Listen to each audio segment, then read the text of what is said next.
నమస్తే, welcome to V3 news. లక్ష్యం సమాజహితం. ముందుగా హెడ్లైన్స్. గ్యాస్ బ్లాక్ మార్కెట్ పై రాష్ట్ర ప్రభుత్వం సీరియస్ గా ఫోకస్ పెట్టింది. సామాన్యుడికి గ్యాస్ కష్టాలు లేకుండా చూస్తాం, మంత్రి ఉత్తమ్ కుమార్ రెడ్డి.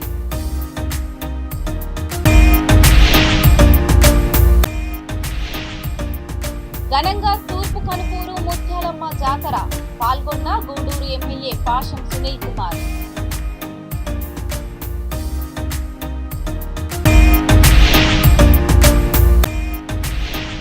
హారన్ కొట్టాడని ఆర్టీసీ బస్సు డ్రైవర్ పై యువకుల దాడి. ధర్మవరం వ్యవసాయ మార్కెట్ వద్ద చోటు చేసుకున్న ఘటన.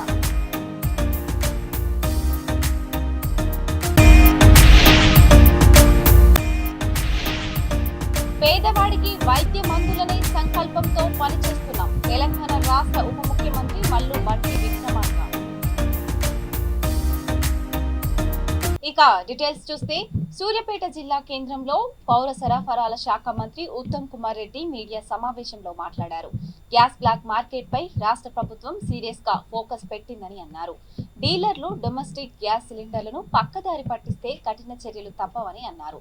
గ్యాస్ నిల్వలకు సంబంధించి రేపు చీఫ్ సెక్రటరీ, సివిల్ సప్లై కమిషనర్లతో చర్చిస్తామని, ప్రతి డీలర్ దగ్గర స్టాక్ ఉండే విధంగా చర్యలు చేపడతామని పేర్కొన్నారు. కేంద్రంతో కోఆర్డినేషన్ చేసుకుంటూ సామాన్యుడికి గ్యాస్ కష్టాలు లేకుండా చూస్తామని మంత్రి ఉత్తమ్ కుమార్ రెడ్డి హామీ ఇచ్చారు. కొన్ని చోట్ల కమర్షియల్ సప్లైకి కొంత షార్టేజ్ వచ్చిందని మాకు వచ్చిన వార్త.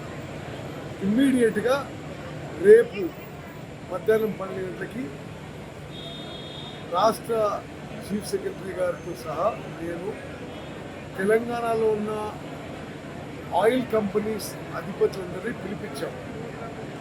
రాష్ట్రంలో స్టాక్ ఎంత ఉంది, డొమెస్టిక్ సప్లైకి ఎంత ఉంది, డీలర్ల దగ్గర ఉంటుంది, కమర్షియల్ సప్లైకి ఎంత ఉంది అని చెప్పి ఇమ్మీడియట్గా ఈరోజు నేను ఒక సమీక్ష చేసి రేపు ఆయిల్ కంపెనీస్ పిలిచి జిల్లా కలెక్టర్లతో ఒక వీడియో కాన్ఫరెన్స్ రేపు 12 గంటలకి ఏర్పాటు చేయడం జరిగింది. మీకు వచ్చిన ఇన్ఫర్మేషన్ అయితే తప్పనిసరిగా కేంద్ర ప్రభుత్వానికి ఆయిల్ కంపెనీస్ కూడా మేము రిప్రజెంట్ చేసి మరి సామాన్య జనజీవనానికి డిస్టర్బెన్స్ లేకుండా ఈ ఎల్పిజి గ్యాస్ పంపిణీ కోసం మా ప్రభుత్వం ప్రయత్నం చేస్తుంది. ఎవరు ప్యానిక్ గురి అవసరం లేదు. తప్పనిసరిగా ప్రభుత్వం అంశాన్ని పరిశీలిస్తుంది.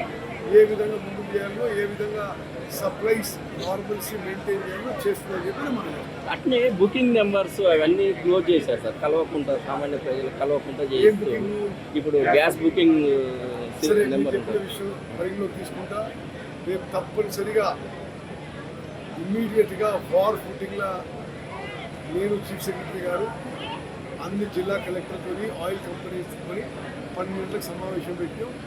మొత్తం ఎల్పిజి సప్లైలో పూర్తి నార్మల్సీ ఉండే విధంగా మా ప్రభుత్వం కేంద్ర ప్రభుత్వంతో కోఆర్డినేట్ చేసి చర్యలు.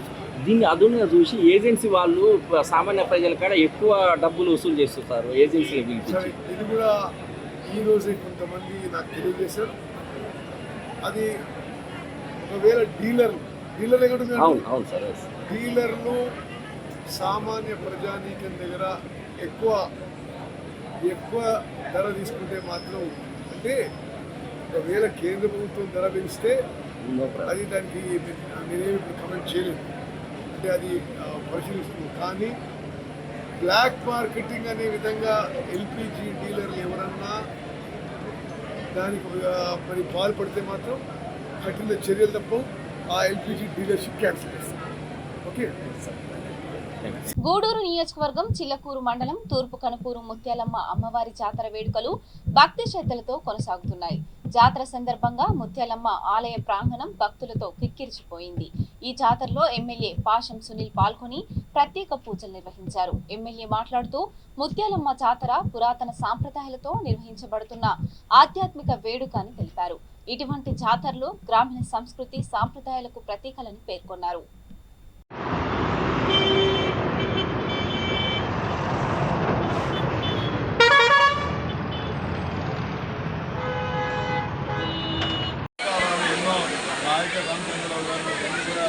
స్పష్టంగా వివరించారు. ఆ తల్లి దీవెనలు, ఆ తల్లి ఆశీర్వాదాలు ఆ గూడూరు నియోజకవర్గ ప్రజలందరి మీద పూర్తిగా ఉండాలని ఆ తల్లిని కోరుకుంటున్నాం. అలాగే రాష్ట్రంలో ముఖ్యమంత్రి గారికి, దేశంలో ప్రధానమంత్రి గారికి, అలాగే మా పవన్ కళ్యాణ్ గారికి, ఆ లోకేష్ బాబు గారికి అందరూ కూడా ఉండాలని చెప్పి ఆ దయ వల్ల ప్రజల వల్ల ఈ రాష్ట్రం ఇంకా అభివృద్ధి చెందాలని చెప్పి, అలాగే గూడూరు నియోజకవర్గంలో ఇక్కడ ముఖ్యంగా ఈ ముత్యాలమ్మ జాతరని మా దశన్న ఈ రాష్ట్ర పండుగ చేయమని చెప్పి ఆయన కోరారు. ఆ విషయాన్ని ముఖ్యమంత్రి గారు తీసుకెళ్ళా. అలాగే మన పెద్దలు ఆనం రామరాజరెడ్డి గారితో కూడా మాట్లాడాము. ఖచ్చితంగా నేను ప్రయత్నిస్తానని చెప్పారు. కాబట్టి దశన్న ఉన్న హయాంలోనే ఇది రాష్ట్ర పండుగ అయితే బ్రహ్మాండంగా ఉంది. ఎందుకంటే దాదాపు 1.5 కోట్ల నుంచి 2 కోట్లు ఆదాయం వస్తుంది. ఈ యొక్క దేవస్థానం చిన్న దేవస్థానం కాదు, పూజలు వస్తుంది. కానీ తెలిస్తే విజయవంతం చేసే కార్యక్రమం అలా మరి 6 లక్షల మంది భక్తులు ఈ తల్లి జీవన కోసం ఈ తల్లి కూడా వెళ్ళి ఆ తల్లిని దర్శనం చేసుకుంటారు. నేను ఒకటి బయలుగా చెప్తున్నాను. నేను ఎమ్మెల్యేగా అయిన తర్వాత గతంలో దళిత వారికి ఈ తల్లి పోయేది కాదు, ఈ తల్లిని పంపించేవాడు కాదు. నేను ఎమ్మెల్యేగా అయిన తర్వాత ఫస్ట్ టైం దళిత వాళ్ళను కూడా ముత్యాలమ్మ తల్లిని పంపించేటువంటి ఏర్పాట్లు జరుగుతున్నారు. పూర్తిగా ఉందని అలాగే ఇప్పుడు కూడా కొన్ని దగ్గర ఆ ఎస్సీని ఒక దేవాలయంలో రాయడం అనేది కూడా మా చెప్పారు. అవి కూడా కూర్చొని మాట్లాడి అలాగే మా ఎస్సీ కమిటీ మెంబర్ మా బాబు గారు ఉన్నారు, ఆయన కూడా తీసుకెళ్ళి అలాంటివి జరగకుండా మేము చేస్తామని చెప్పి ఖచ్చితంగా తెలియజేస్తూ మరొకసారి ఈ ఏర్పాట్లు పట్టించినటువంటి మా పోలీస్ సిబ్బందికి, మా రెవెన్యూ సిబ్బందికి, మా వైద్య సిబ్బందికి, మా ఫైర్ ఆఫీసర్స్కి, మా హెల్త్ డిపార్ట్మెంట్ వారికి, ఆర్డబ్ల్యూఎస్ గారికి, వారికి ఆర్ఎండ్ బ్రహ్మాండంగా చేశారు. వాళ్ళందరూ కూడా ప్రతి ఒక్క డిపార్ట్మెంట్, ఎంఈఓ డిపార్ట్మెంట్, ప్రతి ఒక్కరు ఇక్కడ ఎవరెవరు ఈ తల్లి భక్తులకు సేవలు అందరూ కూడా మనస్ఫూర్తిగా ధన్యవాదాలు తెలియజేస్తూ, ముఖ్యంగా మా దర్శనకి ఆ తల్లి యొక్క ఆశీర్వాదాలు ఆయనకి, ఆ కుటుంబ సభ్యులకి, అలాగే మా తల్లి సభ్యులందరూ కూడా ఉండాలని అలాగే మా ఈవో గారు కూడా ఎందుకంటే కార్యకారంగా ప్రమాణం చేస్తారు, పన్నెండు ప్రమాణం చేస్తారు. తప్ప మరి మీరు మాత్రం విజయవంతం చేయాలని తీసుకొస్తారు. దక్షిణ కోరుకున్నటువంటి గురువు గారు కాబట్టి ఖచ్చితంగా పని చేస్తారు. నమ్మకంతో అక్కడ కూడా పనిచేయడం కాబట్టి ఈ ప్రమాణంగా ఉత్సవాలు జరుగుతున్నాయని హారన్ కొట్టాడని ఆర్టీసీ బస్సు డ్రైవర్ పై కొందరు యువకులు దాడి చేశారు. శ్రీ సత్యసాయి జిల్లా ధర్మవరం వ్యవసాయ మార్కెట్ యార్డ్ వద్ద ఈ ఘటన జరిగింది. యువకుల దాడిలో బస్సు డ్రైవర్ కాజా హుసేన్ కు గాయాలయ్యాయి. అంతేగాక దాడి దృశ్యాలను సెల్ ఫోన్ లో బంధిస్తున్న మహిళా కండక్టర్ గీతాంజలి పైన దాడి చేసి ఆమె సెల్ ఫోన్ పగలగొట్టారు. గాయపడిన కండక్టర్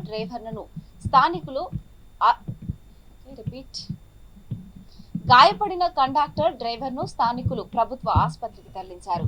బస్సు అనంతపురం నుంచి ధర్మవరం వస్తున్న సమయంలో గుడ్లూరు గ్రామం వద్ద మృతదేహంతో కొంతమంది శ్మశానానికి వెళ్తుండగా డ్రైవర్ హారన్ కొట్టాడని, ఆ గుంపులో ఓ వ్యక్తి కింద పడిపోయాడని మహిళా కండక్టర్ గీతాంజలి పోలీసులకు వివరించారు. ఆ తర్వాత ద్విచక్ర వాహనాల్లో ఆర్టీసీ బస్సును వెంబడించిన యువకులు ధర్మవరం మార్కెట్ యార్డు వద్ద బస్సును అడ్డగించారని తెలిపారు. అనంతరం తమపై దాడి చేశారని ఫిర్యాదు చేశారు. ఈ ఘటనలో దాడి చేసిన వారిపై 2వ పట్టణ పోలీసులు కేసు నమోదు చేసి విచారణ చేస్తున్నారు.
అక్క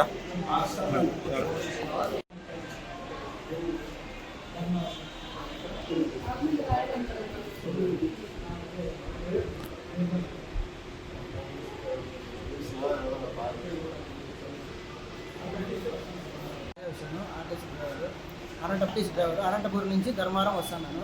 కొట్లూరు దగ్గర 20 శవాన్ని ఎత్తుకొని పోతున్నారు. వాళ్ళందరూ ఫుల్గా తాగేసి ఉన్నారు. హార్న్ కొట్టినాను, చాలామంది పక్కకు పోయినారు. ఒక అతను మాత్రం ఫుల్గా తాగినాడు, బస్సుకి అడ్డంగా వచ్చినాడు.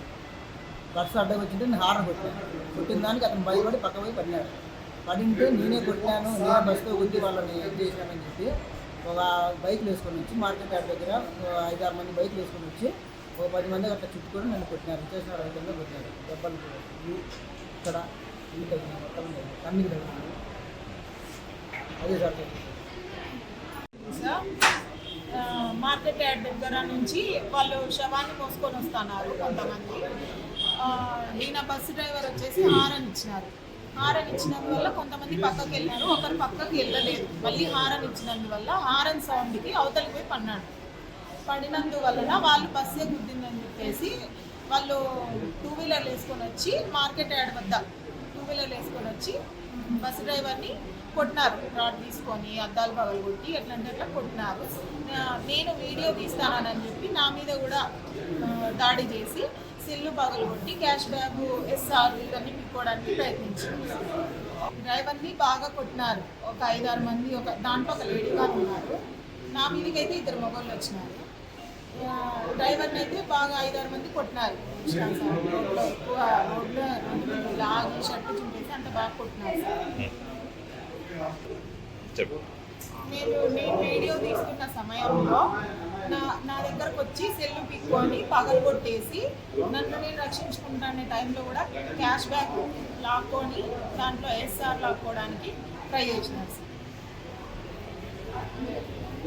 సేవా దృక్పథంతో పేద మధ్యతరగతి కుటుంబాలకు సేవలు అందించడానికి ఆసుపత్రి స్థాపించడం ఎంతో ప్రశంసనీయమని తెలంగాణ రాష్ట్ర ఉప ముఖ్యమంత్రి మల్లు భట్టి విక్రమార్క అన్నారు. శంషాబాద్ జోన్ కేంద్రంలోని తొండుపల్లిలోని హైదరాబాద్ బెంగళూరు జాతీయ రహదారి పక్కన డాక్టర్ రామ్రాజ్ బృందం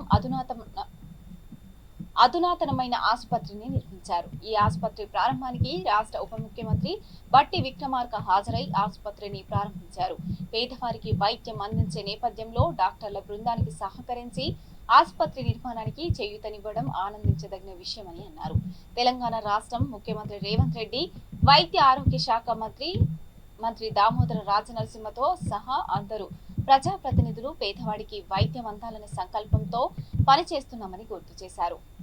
ఈరోజు లిమ్స్ న్యూరో కార్డియో హాస్పిటల్ శంషాబాద్లో ఈరోజు మన Telangana state deputy chief minister Bhatti Vikramarka గారు, అలాగే షాద్నగర్ ఎమ్మెల్యే విల్లపల్లి శంకర్ గారు, రాజనగర్ ఎమ్మెల్యే గారు ప్రకాష్ గౌడ్ గారు, వివిధ పార్టీ నేతలు మరియు షాద్నగర్ మరియు శంషాబాద్ పరిసర ప్రాంత ప్రజల ఆధ్వర్యంలో లిమ్స్ న్యూరో కార్డియాక్ హాస్పిటల్ ఈరోజు మనము ఇనాగ్రేట్ చేసుకోవడం జరిగింది.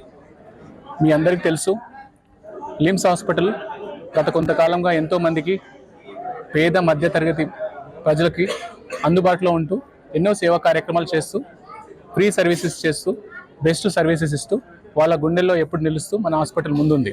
అయితే ఈరోజు చాలా వరకు శంషాబాద్, షాద్నగరు, మహేశ్వరం, పరిగి లాంటి పరిసర ప్రాంత ప్రజల్లో కార్డియాక్ ఫెసిలిటీస్ లేకపోవడం వల్ల మనము హైదరాబాద్కి కార్డియాక్ పేషెంట్ రెఫర్ చేయడం అనేది జరుగుతూ ఉండేది.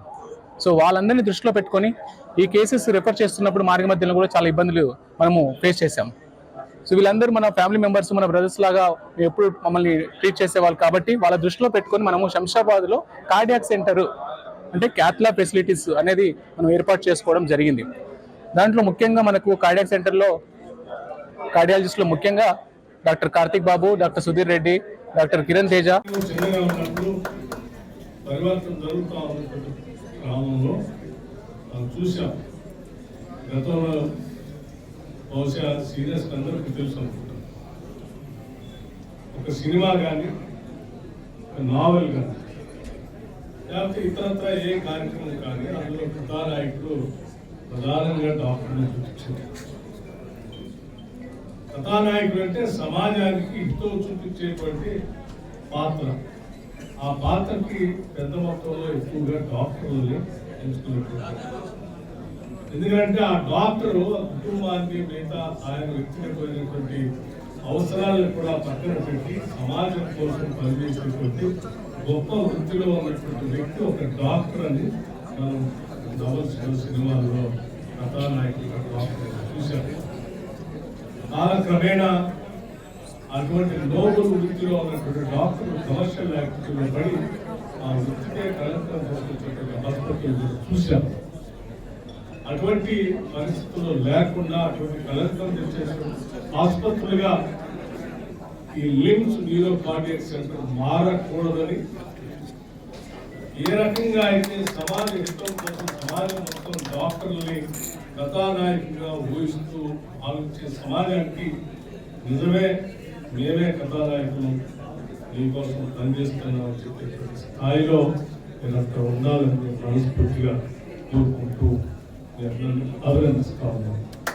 6 సెంటర్లుగా ఈరోజు ఎదిగింది అంటే తప్పనిసరిగా ఆ స్థాయిలో పనిచేస్తున్నామని నేను భావిస్తున్నాను. భవిష్యత్తులో కూడా ఇంకా ఈ సమాజానికి పనికొచ్చే స్థాయిలో ఎదగాలని, అనేక సంఖ్యలు పెట్టాలని, సామాజిక సేవా భావంతో పాటు ముందుకు నడవాలని, మీ అందరూ ఎదగాలని మనస్ఫూర్తిగా కోరుకున్నటువంటి మా శంకర్ ఆలోచనలు మీరు అందరూ ముందుకు తీసుకొని పోవాలి.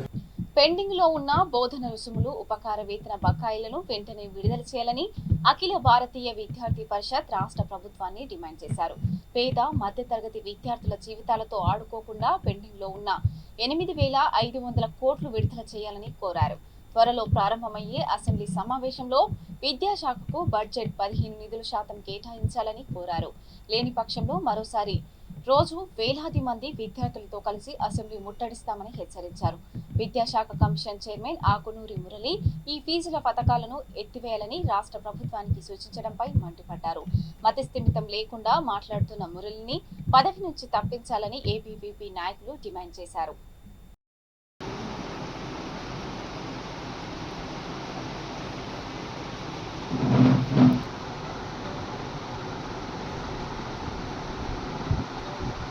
నా పేరు సురేందర్, ఏబీవీపీ బషీర్బాగ్ నగర కార్యదర్శి. ఈరోజు తెలంగాణ రాష్ట్రంలో కాంగ్రెస్ ప్రభుత్వం ఏర్పడి దాదాపు 3 సంవత్సరాల కాలం దగ్గరకు వస్తున్నప్పటికీ ఈ యొక్క స్కాలర్షిప్లు, ఫీజు రియంబర్స్మెంట్లు దాదాపుగా 8,500 కోట్ల రూపాయలు పెండింగ్లో ఉన్నవి.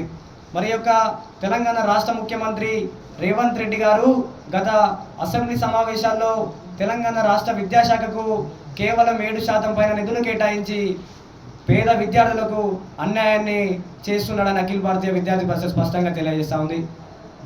మనం చూసుకున్నట్లయితే అవతల పక్క రాష్ట్రాలైనటువంటి చిన్న చిన్న ఈశాన్య రాష్ట్రాలకు సైతం ఆ యొక్క రాష్ట్ర బడ్జెట్లలో 14-15% బడ్జెట్లు కేటాయిస్తూ ఉంటే, కానీ ఇంత పెద్ద తెలంగాణ రాష్ట్రమైనటువంటి తెలంగాణ రాష్ట్రంలో విద్యాశాఖకు కేవలం 7% నిధులు ఇచ్చి విద్యార్థులకు తీరని అన్యాయం చేసిందని అఖిల భారతీయ విద్యార్థి పరిషత్ స్పష్టంగా తెలియజేస్తూ ఉంది. మనం చూసుకున్నట్లయితే ఈ యొక్క తెలంగాణ రాష్ట్రంలో బర్లకు, గొర్రెలకు, బార్లకు మద్యానికి మంత్రి ఉండగానే తెలంగాణ రాష్ట్ర రూపురేఖలు మార్చేటటువంటి విద్యాశాఖకు మంత్రి లేకపోవడం ఈ యొక్క తెలంగాణ రాష్ట్రము సిగ్గుచేటు. కాబట్టి అఖిల భారతీయ విద్యార్థి పరిషత్ ఒకటే స్పష్టంగా తెలియజేస్తా ఉంది, పెండింగ్లో ఉన్నటువంటి 8,500 కోట్ల రూపాయల ఫీజు రియంబర్స్మెంట్లను వెంటనే విడుదల చేయాలి. అంతేకాకుండా రేపు సోమవారం నుంచి అంటే 16వ తారీఖు నుంచి జరిగేటటువంటి అసెంబ్లీ సమావేశాల్లో కనీసం విద్యాశాఖకు 15%, 16% నిధులు కేటాయించాలని అఖిల భారతీయ విద్యార్థి పరిషత్ తెలియజేస్తా ఉంది. ఒకవేళ నువ్వు కనుక అదే మొదటి రోజు అసెంబ్లీ సమావేశాల్లో కనీసం 15% నిధులు విద్యాశాఖ కేటాయించకుంటే మాత్రం 17వ తారీఖు నాడే అఖిల భారతీయ విద్యార్థి పరిషత్ లక్షలాది మంది విద్యార్థులతో అసెంబ్లీ నుంచి నీ మెడలొంపి అయినా సరే అఖిల భారతీయ విద్యార్థి పరిషత్ ఆధ్వర్యంలో విద్యాశాఖకు 15% నిధులు కేటాయించుకుంటామని అఖిల భారతీయ విద్యార్థి పరిషత్ తెలియజేస్తా ఉంది. గ్యాస్ కొరతను త్వరగా సరిచేయాలని హోటల్ అసోసియేషన్లు ప్రభుత్వాన్ని కోరుతున్నారు. కమర్షియల్ ఎల్పీజీ సిలిండర్లు సరఫరా తగ్గిపోవడంతో వంట చేయటం కష్టంగా మారిందని, కొన్ని నగరాల్లో హోటళ్లు తాత్కాలికంగా మూతపడుతున్నాయని, మెనూలో ఉన్న దోశ, పూరి, పూర్తి భోజనం వంటి ఐటమ్స్ తగ్గిస్తున్నారని తెలిపారు. గ్యాస్ దొరకకపోవడంతో కొన్ని హోటళ్లు ఎలక్ట్రిక్ స్టవ్లు, కట్టెల పొయ్యి వాడుతున్నామన్నారు. కమర్షియల్ ఎల్పీజీ కొరత వల్ల దేశవ్యాప్తంగా హోటల్ రంగం కష్టాల్లో ఉందన్నారు. గ్యాస్ సరఫరా త్వరగా సరిచేయాలని హోటల్ అసోసియేషన్లు ప్రభుత్వాన్ని కోరాయి.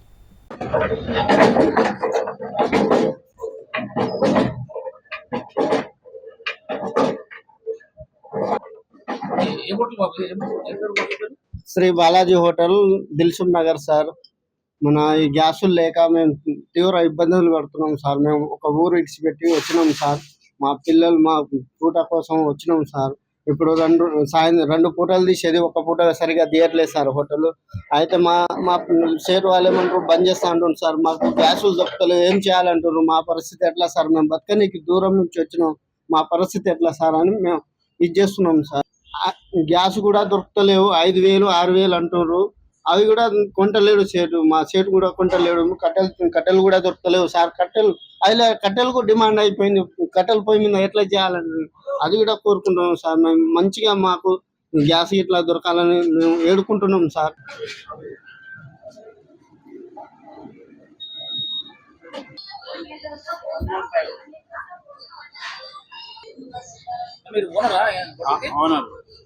గ్యాస్ ప్రాబ్లం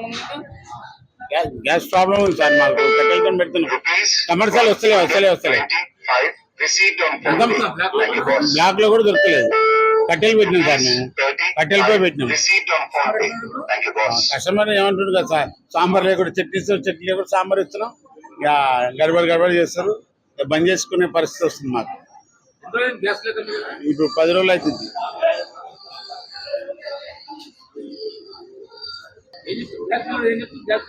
లేరు, రాలే. మేము బండ్లు పెట్టినామంటే ఇంతవరకు ఇంకా రాలే అని చెప్తారు. మా లారీలు పోయినాయి, అక్కడనే ఉన్నాయి, పైసలు కట్టినాం, అసలు గ్యాస్ లేదని చెప్తారు. బుక్ చేసినా లేదని చెప్తారు.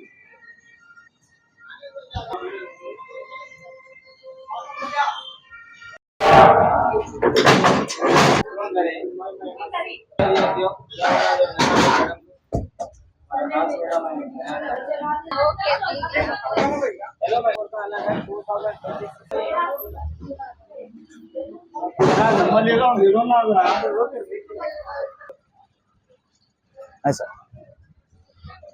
बोला, आपका नाम क्या है? आपका क्या प्रॉब्लम हो रहा है? मेरा नाम शेख साबिर है। ये इंडियन गैस एजेंसी है।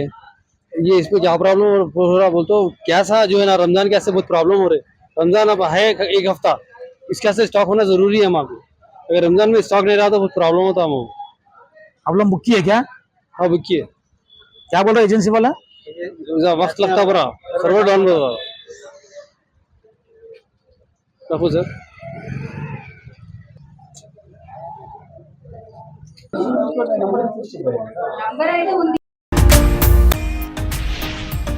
గ్యాస్ బ్లాక్ మార్కెట్ పై రాష్ట్ర ప్రభుత్వం సీరియస్ గా ఫోకస్ పెట్టింది.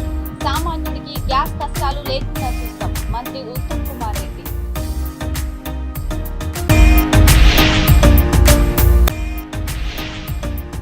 ఘనంగా తూర్పు కనుపూరు ముత్యాలమ్మ జాతర, పాల్గొన్న గూడూరు ఎమ్మెల్యే పాషం సునీల్ కుమార్.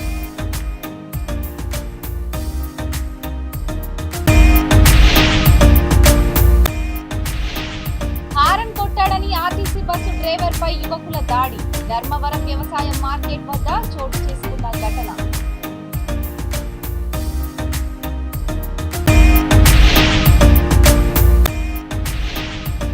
పేదవాడికి వైద్య మందుల సంకల్పంతో పనిచేస్తున్నాం. తెలంగాణ రాష్ట్ర ఉప ముఖ్యమంత్రి మల్లు భట్టి విక్రమార్క. ఇవి ఇప్పటివరకు ఉన్నటువంటి news bulletin updates. Stay tune watching to V3 news. లక్ష్యం సమాచారం.